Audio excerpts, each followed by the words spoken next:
The sun dipped low on the horizon, casting long shadows across the dense forests of Arendelle Valley.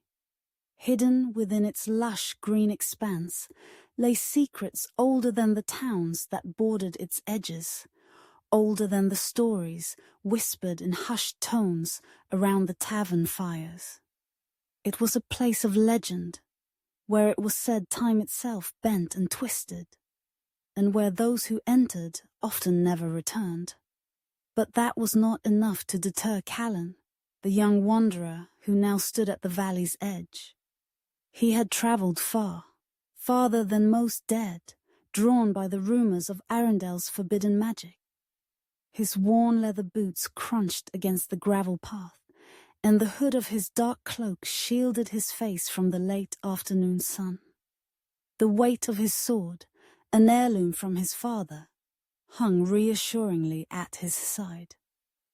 For as long as Callan could remember, tales of Arendelle had plagued his thoughts. Tales of a power that could grant a man anything his heart desired.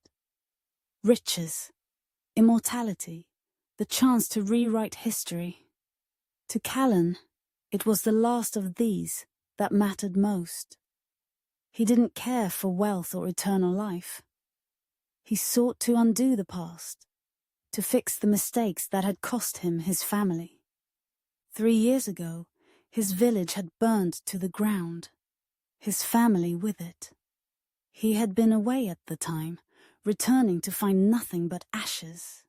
The tragedy haunted him, especially the final words of the old seer who had lived on the outskirts of town. Arendelle holds the key. You must seek the Whispering Stone. Those words had led him here, the fabled valley. As the last rays of daylight faded, Callan stepped into the shadowed woods of Arendelle, leaving the world he knew behind. The forest was thick with ancient trees, their branches forming a canopy so dense that it was as if night had already fallen. The air was cool and heavy with the scent of moss and damp earth. His footsteps were soft but steady as he ventured deeper into the heart of the valley. The deeper he walked, the more the forest seemed to close in around him, the silence growing more profound. No birds sang, no leaves rustled in the breeze, only the rhythmic crunch of his boots on the ground filled the air. Yet Callan was not afraid. He had faced far worse than the quiet of the woods. Hours passed, or maybe only minutes.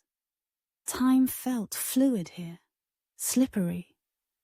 He walked, guided only by the faint glow of the moonlight filtering through the treetops. Then, at last, the trees began to thin, and he found himself standing before a vast clearing. In its center stood a towering stone, smooth and black, its surface polished like glass, reflecting the pale light of the moon. The Whispering Stone. Callan approached it slowly, his heart pounding. This was it, the moment he had been searching for, the key to undoing the tragedy that had befallen him. The stone, according to legend, would answer the questions of those who sought it. But its answers came at a cost. Those who sought its power would be tested in ways that no one could predict. He reached out and placed his hand on the cool surface of the stone. For a moment, nothing happened. But then, a voice, soft and melodic, echoed in his mind, though no lips moved to speak. "What do you seek, wanderer?" Callan swallowed hard, his throat dry. "I seek to change the past, to bring my family back." The voice was quiet for a long moment, as if considering his request. The past is not so easily altered. Every action ripples through time. Do you truly wish to pay the price? "I will do whatever it takes," Callan replied, his voice steady, but filled with a quiet desperation. "I have nothing left to lose. The The stone pulsed beneath his hand, a warm, vibrating sensation that spread through his body. Very well. The price will be revealed to you in time. But first, you must see the truth of your past. Suddenly, the world around him shifted, and Callan found himself no longer standing in the clearing by the stone. Instead, he was in his village, the sun shining brightly overhead. But something was wrong. The village was alive, bustling with activity. People moved about the streets, laughing, talking, going about their daily routines. This was not the charred ruin he remembered. Confusion washed over him as he recognized familiar faces. His heart skipped a beat when he saw his mother, her apron tied around her waist, as she shopped at the market, her face as kind and warm as it had always been. His father was there too, chopping wood outside their home, just as Callan remembered. But how could this be? The village had been destroyed. He had seen it with his own eyes. Then a figure stepped into his path. Himself.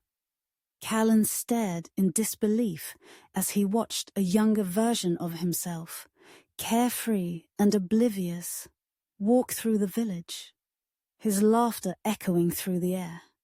It was as if he had stepped into a memory, a moment frozen in time, untouched by the tragedy that was to come.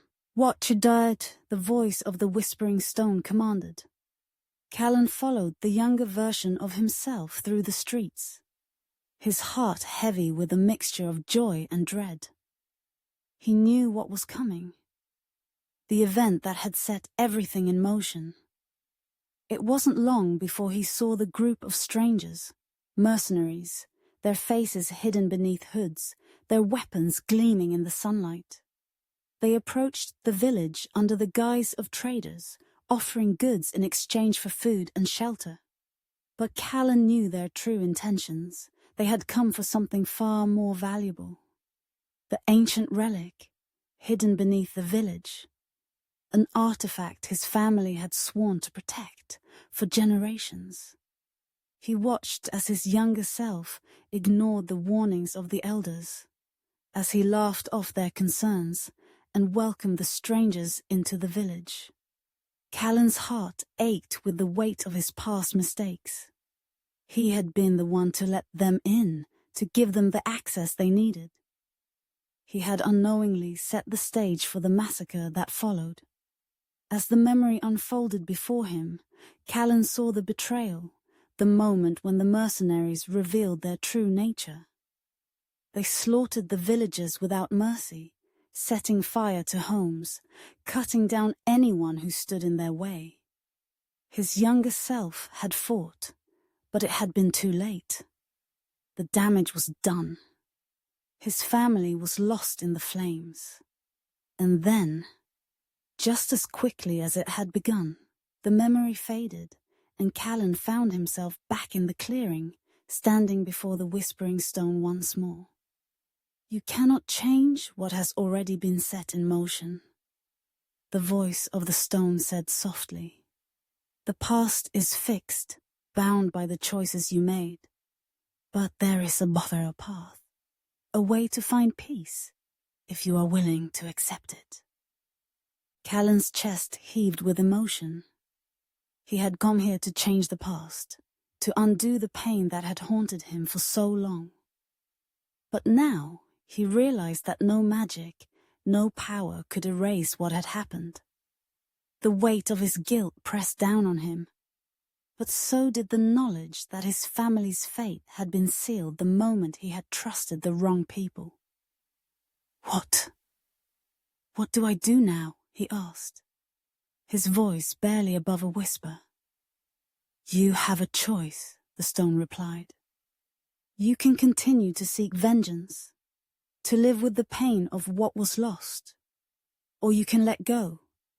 You can forgive yourself, and in doing so, find peace. The power of the Whispering Stone is not to change the past, but to help you understand it, to show you the truth. Callan closed his eyes, the words sinking in. He had carried the weight of his mistakes for so long, but now, for the first time, he saw things clearly. The tragedy that had befallen his village had not been solely his fault.